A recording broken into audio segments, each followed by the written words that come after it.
भोले बाबा राची राची दुनिया बनाइलू, जगत गुरु कहाइलू न। भोले बाबा राची राची दुनिया बनाइलू, जगत गुरु कहाइलू न।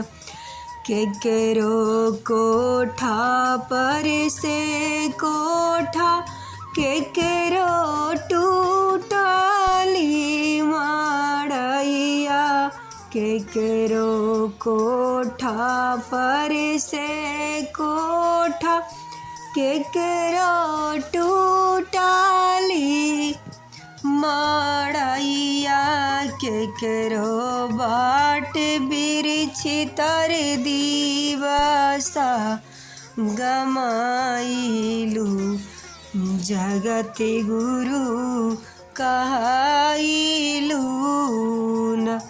केकरो बाट बिरछी तर दिवसा गमाइलू, जगत गुरु कहाइलू न।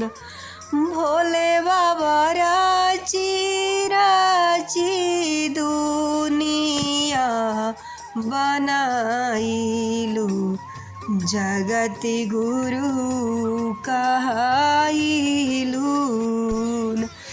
केकरो लड्डू पर से लड्डू केकरो चावल पर से दाल, केकरो लड्डू पर से लड्डू केकरो चावल पर से दाल, केकरो भूखे पेटा दिवसा गमाइलू, जगत गुरु कहाइलू न। केकरो भूखे पेटा दिवसा गमाइलू, जगत गुरु कहाइलू न।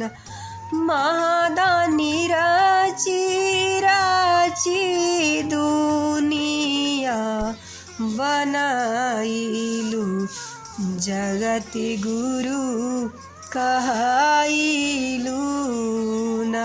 केकरो बेटा पर से बेटा केकरो बेटी पर से बेटी, केकरो बेटा पर से बेटा केकरो बेटी पर से बेटी, केकरो बांझी बन के दिवसा गमाइलू, जगत गुरु कहाइलू न।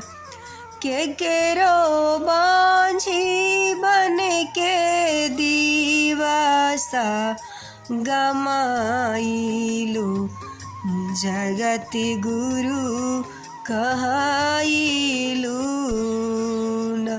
महादेव राची राची दुनिया बनाइलू, जगत गुरु कहाइलू।